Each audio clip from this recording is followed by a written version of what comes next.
Salut tout le monde, c'est Baymon, j'espère que vous allez bien. Bienvenue dans cette nouvelle vidéo dans laquelle on va parler de la vraie puissance de Pyke-One. Bon, sans plus tarder, c'est parti. Pyke-One est un personnage qui est apparu dans l'arc du tournoi de l'autre monde, après l'arc du Cell Games. Son nom Pyke-One désigne une spécialité culinaire taïwanaise, un plat de côte de porc servi avec du riz. Bon, franchement, rien que d'en parler, j'ai faim. C'est un personnage qui est exclusif à l'anime télévisé, c'est-à-dire qu'il n'est pas canon à l'histoire principale.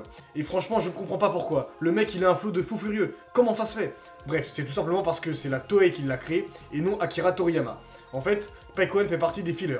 Il ressemble un peu à Piccolo, et comme lui, il s'entraîne à l'aide de lourds vêtements qu'il retire lorsque le combat est difficile. D'ailleurs, c'est peut-être pour ça que beaucoup de gens l'apprécient, le fait qu'il ressemble à Piccolo. Il apparaît en même temps que le Kaio de l'Ouest. Celui-ci est le rival du Kaio de Goku. Pour analyser la puissance de Pyke-One, on va s'intéresser à ses différentes prestations qu'il a menées. Lors du tournoi de l'autre monde, Sangoku et Pyke-One se retrouvent en finale. Il fait quasiment jeu égal avec Sangoku SSJ1, au point qu'il est obligé de retirer ses poids d'entraînement. Sangoku en SSJ1 lui fait face, et va utiliser une nouvelle forme, le Super Kaioken. Il s'agit de la forme du Super Saiyan mélangée avec la technique du Kaioken.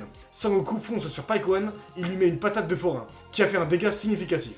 Pyke-One n'a pas d'autre choix que d'utiliser sa technique ultime, Thunder Flash Attack. Sangoku parvient dès sa seconde utilisation à l'esquiver et envoie un Kamehameha. Le Grand Kaio révèle toutefois que les deux candidats sont éliminés car ils auraient touché le plafond lors du combat. Le Grand Kaio dit à Pyke-One et Sangoku que des êtres mauvais sèment le trouble en enfer. Les deux foncent alors faire leur mission et Sangoku s'occupe du commando Ginyu, dans sa forme de pseudo Super Saiyan 1.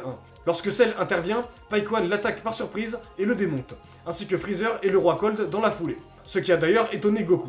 Pyke-One va aussi apparaître brièvement dans la saga Majin Buu, dans l'anime, lorsque Majin Buu pur va se téléporter par erreur dans l'autre monde. Dans le film 12 Fusion, Pyke-One va rejoindre Goku et Vegeta pour les aider. Goku et Vegeta veulent fusionner, mais ils galèrent. Pyke-One serait devenu plus fort depuis l'arc du tournoi de l'autre monde. Pyke-One est donc l'homme de la situation. Il va affronter Janemba. Il se fait démonter.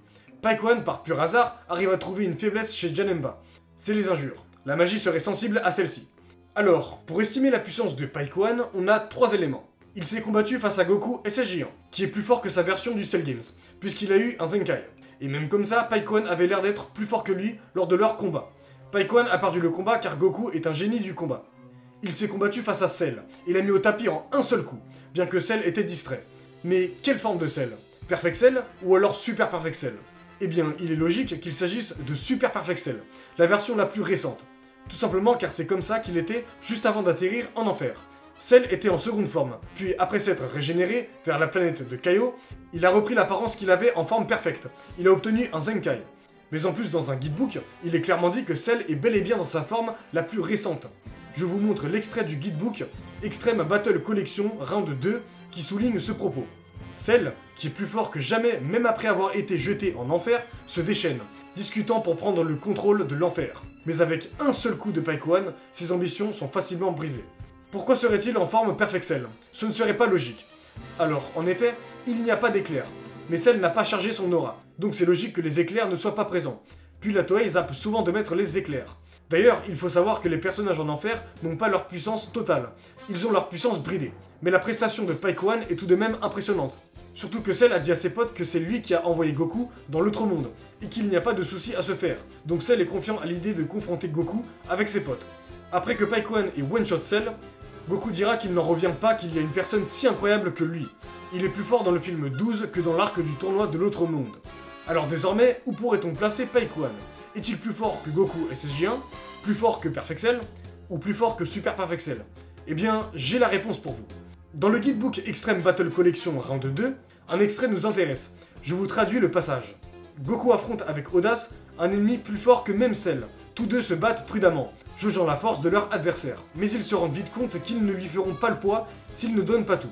Puis Pyke-One enlève sa lourde combinaison et Goku se transforme en Super Saiyan. Les deux se battent avec des mouvements spéciaux. Mais qui est le premier à frapper? Alors, si on en suit cet extrait de ce guidebook, Pyke-One serait donc encore plus fort que Cell, mais je pense qu'il faut garder une certaine logique. En effet, puisqu'on sait que Cell n'a pas toute sa puissance, le plus cohérent serait de dire que Pyke-One, dans l'arc du tournoi de l'autre monde, se trouve dans la tranche de Super Perfect Cell, et Pyke-One est légèrement plus fort que Goku dans cet arc. Puis Cell est sûr de lui quand Goku et Paikuan sont devant lui.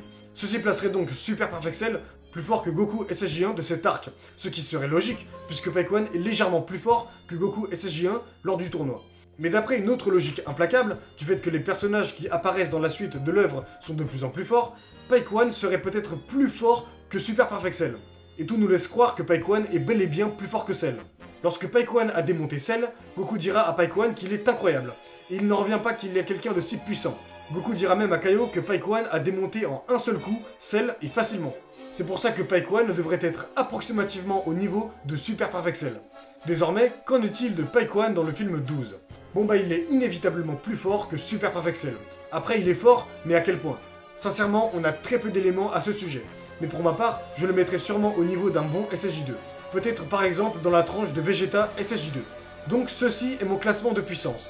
Vegeta SSJ2, supérieur ou égal à Paikuan du film 12, plus fort que Gohanado SSJ2, plus fort que Super Perfect Cell, approximativement au niveau de Paikuan, plus fort que Goku SSJ1 du tournoi de l'autre monde, qui est environ au niveau de Perfect Cell, qui est plus fort que Goku SSJ1 du Cell Games.